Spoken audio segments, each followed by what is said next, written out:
एक दोस्त की शादी के चमकदार आकाश के नीचे दो आत्माएं, बीथी और रेबेल, एक दूसरे से मिलने के लिए तैयार है। बीथी की कोमल मुस्कान गर्मी बिखेरती है, जो भीतर की शांत आत्मा का संकेत देती है। रेबेल का चंचल आत्मविश्वास चमकता है, उसकी आंखों में शरारत की एक चिंगारी नाचती है। जैसे ही वे मिलते हैं, एक अनकही कनेक्शन चिंगारी करता है, पहचान और आराम की भावना को प्रज्वलित करता है। उनके बीच शब्द सहजता से बहते हैं, अंतर को पाटते हैं, क्योंकि वे साझा हंसी और समान आत्माओं की खोज करते हैं। उत्सव के केंद्र में एक अंतरंग दुनिया खुलती है, जहां बीती और रेबेल महसूस करते हैं कि वे केवल परिचितों से कहीं अधिक हैं। रेबेल के फ्लैट के आरामदायक दायरे में बीथी और रेबेल शुद्ध आनंद बिखेरते हैं, क्योंकि वे रसोई में नाचते हैं।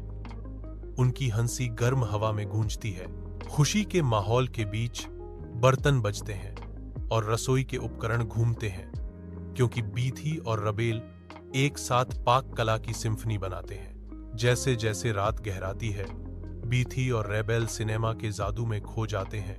उनके चेहरे टिमटिमाती स्क्रीन से रोशन होते हैं। उनके सामने एक साझा दुनिया खुलती है, विशाल तारों से जड़े आकाश के नीचे। बीथी और रेबेल को सांत्वना मिलती है। उनकी उंगलियां आपस में गुंथी हुई हैं, क्योंकि वे एक मौन गहन संबंध साझा करते हैं। उनके जुड़े हुए हाथ बहुत कुछ कहते हैं, क्योंकि वे एक दूसरे के बगल में बैठे हैं। सितारे उनकी आंखों में चमक को दर्शाते हैं, जो उनके अटूट बंधन का प्रमाण है। अपने घर की सीमाओं के भीतर बीथी और रेबेल की भावनाएं एक भयंकर बहस में भड़क उठती हैं। क्षण की तीव्रता से अभिभूत बीथी बाहर निकल जाती है, अपने पिता के परिचित आलिंगन में सांत्वना ढूंढती है। रेबेल फ्लैट में अकेला खड़ा है। सन्नाटा अब पछतावे का भारी कफन है। वह बुदबुदाता है, उसका स्वर पश्चाताप से कांप रहा है। तुम्हारे बिना मैं कुछ भी नहीं हूं, कृपया वापस आ जाओ।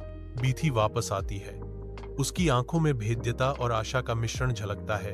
धीरे से जवाब देती है, तुम्हारे बिना मैं भी अधूरी हूं, चलो फिर से शुरुआत करते हैं। कोमल सुलह के एक पल में बीथी और रेबेल गले मिलते हैं।